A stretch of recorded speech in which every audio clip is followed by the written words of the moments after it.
once knew a nigga whose real name was William. His primary concern was making a million, being the illest hustler that the world ever seen. He used to fuck movie stars and sniff coke in his dreams. A corrupted young mind at the age of 13. Nigga never had a father and his mom was a fiend. She put the pipe down, but for every year she was sober. Her son's heart simultaneously grew colder. He started hanging out, selling bags in the projects, checking the young chicks looking for hit and run prospects. He was fascinated by material objects, but he understood money never bought respect. He built a reputation cause he could hustle and steal, but got locked once and didn't hesitate to squeal. So criminals he chilled with didn't think he was real. You see, me and niggas like this have never been equal. I don't project my insecurities on other people. He feeded for props like addicts with pipes and needles, and so he felt he had to prove to everyone he was evil. A feeble-minded young man with infinite potential, the product of a ghetto-bred capitalistic mental. Coincidentally, dropped out of school to sell weed, dancing with the devil, smoked until his eyes would bleed. But he was sick of selling trees and gave in to his greed.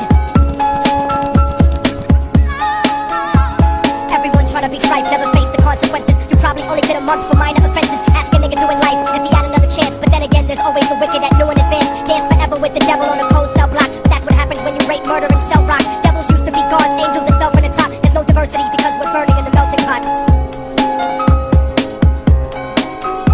So Billy started robbing niggas, anything he could do to get his respect back in the eyes of his crew. Starting fights over little shit up on the block. Stepped up to selling mothers and brothers the crack rock. Working overtime, making money for the crack spot. Hit the jackpot and wanted to move up to cocaine, fulfilling the Scarface fantasy stuck in his brain. Tired of the black niggas treating him the same. He wanted to be major like the cutthroats and the thugs, but when he tried to step to him, niggas showed him no love. They told him any motherfucking coward can sell drugs. Any bitch nigga with a gun can bust slugs. Any nigga with a red shirt can front like a blood. Even Puffy smoked the motherfucker up in the club, but only a real thug can stab someone till they die. Standing in front of them, staring straight into their eyes, Billy realized that these men were well guarded, and they wanted to test him before business started. Suggested raping a bitch to prove he was cold-hearted. So now he had a choice between going back to his life or making money with made men. Up in his sight, his dreams about cars and ice made him agree a hardcore nigga is all he ever wanted to be. And so he met them Friday night at 2:45.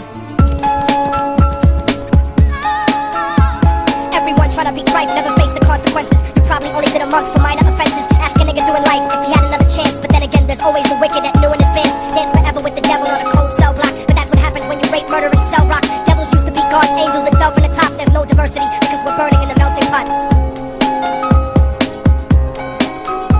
They drove around the project slow while it was raining, smoking blunts, drinking and joking for entertainment, until they saw a woman on the street walking alone, 3 in the morning, coming back from work on her way home. Until they quietly got out the car and followed her, walking through the projects. The darkness swallowed her. They wrapped a shirt around their head and knocked her onto the floor. This is it, kid, now you got your chance to be raw. So Billy yoked her up and grabbed the chick by the hair and dragged her into a lobby that had nobody there. She struggled hard, but they forced her to go up the stairs. They got to the roof and then held her down on the ground, screaming, "Shut the fuck up and stop moving around." The shirt covered her face, but she screamed and clawed. So Billy stomped on the bitch till he broke in her jaw. Them dirty bastards knew exactly what they were doing. They kicked her until they cracked her ribs and she stopped moving, blood leaking through the cloth. She cried silently, and then they all proceeded to rape her violently. Billy was made to go first, but each of them took a turn, ripping her up and choking her until her throat burned. A broken jaw mumbled for God, but they weren't concerned. When they were done and she was lying bloody, broken and bruised, one of them niggas pulled out a brand new 22. They told him that she was a witness for what she'd gone through, and if he killed her, he was guaranteed a spot in the crew. He thought about it for a minute. She was practically dead, and so he leaned over and put the gun right to her head.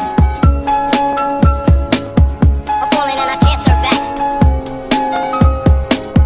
I'm falling and I can't turn back. Right before he pulled the trigger and ended her life, he thought about the cocaine with the platinum and ice, and he felt strong standing along with his new brothers. Cocked the gat to her head and pulled back the shirt cover, but what he saw made him start to cringe and stutter, cause he was staring into the eyes of his own mother. She looked back at him and cried cause he had forsaken her. She cried more painfully, and when they were raping her, his whole world stopped. He couldn't even contemplate. His corruption had successfully changed his fate, and he remembered how his mom used to come home late, working hard for nothing, cause now what was he worth? He turned away from the woman that had once given him birth and cried out to the sky cause he was lonely and scared, but only the devil responded cause God wasn't there. And right then he knew what it was to be empty and cold, and so he jumped off the roof and died with no soul. They say death takes you to a better place, but I doubt it. After that they killed his mother and never spoke about it. And listen, cause the story that I'm telling is true, cause I was there with Billy Jacobs and I raped his mom too. And now the devil follows me everywhere that I go. In fact, I'm sure he's standing among one of you at my shows, in every street cipher listening to Little Thugs flow. He could be standing right next to you and you wouldn't know. The devil grows inside the hearts of the selfish and wicked. White, brown, yellow and black color is not restricted. You have a self-destructive destiny when you're inflicted, and you'll be one of God's children that fell from the top. There's no diversity because we're burning in the melting pot. So when the devil wants to dance with you, you better say never, because a dance with the devil might last